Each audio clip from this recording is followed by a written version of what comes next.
Good morning, শুভ সকাল বন্ধুরা। আমি একটা নতুন ভিডিও তোমাদের সামনে হাজির করবার জন্য চলে এসেছি। সকালবেলায় আমি মাছেদের খাবার দিয়ে ভাবলাম যে তাদের সাথে একটু ভিডিও করে নিই। এত সুন্দর ওরা খেলা করছে, লাফালাফি করছে, তা ভাবলাম ওদের একটু শ্যুট করে নিই। খুব ভালো লাগছে, কারণ সকালবেলা ওদের সামনে আসলে আমার মনটা এত ভালো হয়ে যায়। আর ওদের এই খেলাটা আমার এত ভালো লাগে। মর্নিংয়ে প্রত্যেক দিন আমার একটা কাজ। তো ওদের সামনে চলে এসেছি, আর ওদের খাবারটা দেওয়ার পরে আমি একটু শ্যুট করে নিলাম, আর তোমাদের সঙ্গেও সেটা শেয়ার করলাম। দেখো ওরা কত সুন্দরভাবে খেলা করছে। তারপরে আমি কিচেনে চলে এসেছি। এখানে আজকে আমি 6টা ডিম নিয়েই আজকে আমার কাজ, কারণ ডিমের কারি করব আজকে, বা ডিম কষা যাই বলো না কেন তোমরা, আমি প্রপারলি নামটা জানি না। তার জন্য আমার কিছু মশলা তো দরকারই আছে। এখানে এই মশলাটা সবারই জানা, যে কোনো কষা জিনিস রান্না করতে গেলেই এই 3টে মশলা অবশ্যই লাগে: লঙ্কার গুঁড়ো, জিরের গুঁড়ো আর ধনিয়ার গুঁড়ো। একটা বাটিতে আমি নিয়ে নিয়েছি। আর যেটা পেস্ট করব সেটা হচ্ছে রসুন, টমেটো, পেঁয়াজ আর আদা। এই 4টে জিনিস একসঙ্গে পেস্ট করে নেব। আলাদা আলাদা পেস্ট করব না, কারণ অল্প অল্প পরিমাণ তো, একসঙ্গে দিলে বেশটা পরিমাণ হয়। আর দুটো পেঁয়াজ, ছোট ছোট দুটো পেঁয়াজ কুচি করে নিয়েছি, কারণ তেলের উপর এটা দেব। যে কোনো কষা জিনিস রান্না করতে গেলে পেঁয়াজটা কিন্তু অবশ্যই দরকার। ওদিকে আমি ভাত বসিয়ে দিয়েছি। আজকে কিন্তু সেলফ ওই কষা ডিম বা ডিমের কারি আর ভাত, গরম গরম ভাত। বাইরে কিন্তু বৃষ্টি হচ্ছে। এই রেসিপিটা মাথার মধ্যে আসলো যে এটা মনে হয় আজকে খুব সুইটেবল। ওই 3টে মশলা, যেটা ঘরের মানে গুঁড়ো মশলা, সেই 3টে মশলা আমি কিন্তু বাটিতে জলের মধ্যে গুলে নিয়েছি। কারণ এই 3টে মশলা যখন আমি বাটিতে জলের সঙ্গে গুলে কিছুক্ষণ রেখে দেবো, তাহলে কি হয়, মশলাটা তাহলে আর গোটা গোটা থাকে না, একে অন্যের সঙ্গে মিশে যায়, মশলাটা সুন্দর হয়। তার জন্য কিছুক্ষণ আগে জল দিয়ে ভিজিয়ে রেখেছিলাম। তো এটা আমি একটু জলের পরিমাণ বেশি হয়ে গেছে। এদিকে আমি কড়াইটা বসিয়ে দিয়েছি। এই কড়াইটা গতকালের তেলটা ছিল, তার মধ্যে আরেকটু কিছু পরিমাণে তেল দিয়ে আমি ডিমটা ভেজে নেব। আর এই যে বাটিটা যে হলুদটা লেগে আছে, এটা পরে ব্যবহার করব। আর এই বাটিতে আমি ডিম সিদ্ধ করেছিলাম বলে পাশটা কালো হয়ে গেছে, ওটা মাজার পরে হয়তো উঠে যেতে পারে। ডিমটা আমি কিন্তু অল্প আঁচে ভেজে নিচ্ছি, আর এটা ধীরে ধীরেই ভাজবো, কারণ এর বাইরেটা বেশ লাল লাল করে ভেজে নিতে হবে। একটা কোট মতো পড়ে যায়, যেটা ডিম কষা যখন হয়ে যায় তখন কিন্তু খেতে বেশ ভালো লাগে। আর ডিমটা লাল লাল করে ভাজলে এটা দেখতেও সুন্দর লাগে। তার জন্য মোটামুটি আমি মাঝারি আছে ডিমটা ভেজে নেব, এবং বারবার সেটা উল্টিয়ে দেবো যাতে বেশি পুড়ে না যায়। তো এইভাবে ডিমটা ভাজার পরে সেই তেলেই আমি পেঁয়াজ কুচিটা দিয়ে দিয়েছি, আর এই সামান্য পরিমাণ তেল দিয়ে দিয়েছি। তো এই পেঁয়াজটা ততক্ষণ আমি ভাজতে থাকবো যতক্ষণ না এটা একটা গন্ধ বেরোয়, পেঁয়াজ ভাজার একটা গন্ধ বেরোয়। তো অল্প পরিমাণে পেঁয়াজ নিয়েছি, কারণ বাটাটা কিছুটা আছে তো পেঁয়াজ বাটা, ওই জন্য পেঁয়াজ কুচিটা অল্প নিয়েছি।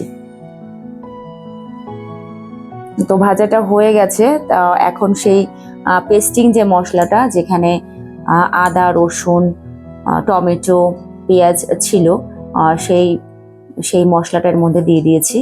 কারণ এটা ভালো করে কষিয়ে নেব, ভাজা ভাজা না হলে গন্ধটাও কিন্তু বের হবে না। এর মধ্যে কিন্তু ওই বাটির মশলাটা দেব না, কিছুক্ষণ কষানোর পরে দেব, কারণ এর একটা গন্ধ না বেরোনো পর্যন্ত ওটা দেওয়া যাবে না, তাহলে গন্ধটা ভালো আসবে না, কষা গন্ধটা আসবে না।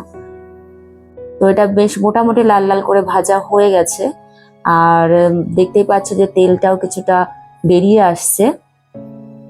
তো ততক্ষণ পর্যন্ত এটা কষাতে থাকবে যতক্ষণ তেলটা না বেরোবে। তো বারবার কিন্তু খুন্তিতে নাড়াতে থাকতে হবে যাতে তলাটা ধরে না যায়। তো আমি কিন্তু বারবার সেটা নাড়াতে আছি, আর তলাটা যাতে না ধরে যায় সেদিকে সাবধান থাকতে হবে। তো দেখতে পাচ্ছি ভালোই মানে লাল লাল হয়ে এসেছে। তখন আমি ওই জলে মিশ্রণে যে মশলাটা ছিল সেটা আমি ঢেলে দিয়েছি। এটা কিন্তু একটু জলের পরিমাণ বেশি হয়ে গেছে, তোমরা একটু কম করে দেবে। আর বাটিটাও ধুয়ে দিয়েছি। তো এখন কিন্তু আমাকে একটু ঢেকে দিতে হবে, কারণ জলের পরিমাণটাও বেশি আছে, আর সব মশলা একসাথে যাতে মিশে যায় সেটার দিকে খেয়াল রাখতে হবে। আর তার মধ্যে আমি একটু দই দিয়ে দিয়েছি। দইটা দিলে সবাই জানে যে দইটা দিলে অনেক বেশি সুস্বাদু হয়, দেখতেও সুন্দর লাগে। তাই জন্য একটুখানি সামান্য পরিমাণ দই দিয়েছি, কেন কি আমার আগে থেকেই টমেটো দেওয়া রয়েছে, ওই জন্য আমি খুব পরিমাণে বেশি আমি দই দিইনি, কিন্তু 2 চামচ দই দিয়েছি। তো এটাকে বারবার নাড়াচাড়া করতে করতে আমার বেশ তেলটা বেরিয়ে এসেছে দেখলাম। এবার আমার ডিমগুলো আমি দিয়ে দিলাম। তেলটা কিন্তু দুদিকে চারিপাশে ভাসছে কিন্তু।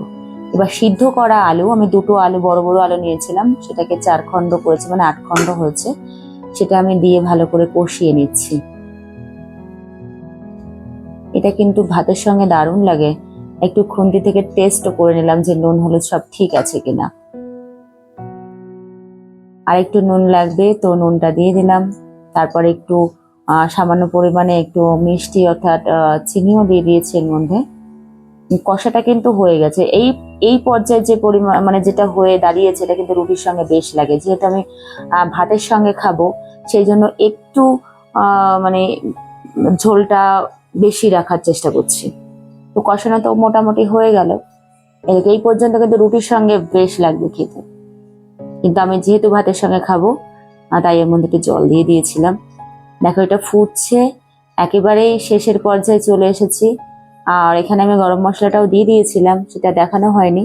যাই হোক, এর মধ্যে যদি কেউ ঘি পছন্দ করো তোমরা কিন্তু ঘি দিয়ে দিতে পারো। দেখো দারুণ হয়েছে দেখতে। চলো এই পর্যন্ত আমি কড়াই থেকে নামাবো না, কারণ কখন খাবো ঠিক নেই, আবার গরম করে নিলেও নিতে হতে পারে। যাই হোক, তোমাদের এটা কেমন লাগলো আমাকে অবশ্যই কমেন্ট করে জানিও। মেঘবালিকা ব্লগ চ্যানেল থেকে সকলকে জানাই প্রণাম। সবাই ভালো থেকো, সুস্থ থেকো। আর যারা আমার চ্যানেলটিকে সাবস্ক্রাইব করোনি অবশ্যই সাবস্ক্রাইব করে দিও, আর কমেন্ট বক্সে এসে অবশ্যই জানিও। আমার রান্নার পর্বটা শেষ। আবার কিছুটা মানে আমার মাছেদের ভিডিও তুলে ধরবার মানসিকতায় আসলে এই কারণ রান্নার পর্বটা শেষ করে আমি মাছেদের একটু দেখি আমি ভিডিওটা সমাপ্ত করব। তোমরা সবাই ভালো থেকো, সুস্থ থেকো, আর সকলের সুস্থ জীবন প্রার্থনা করি। আজকে বাইরে বৃষ্টি হচ্ছে।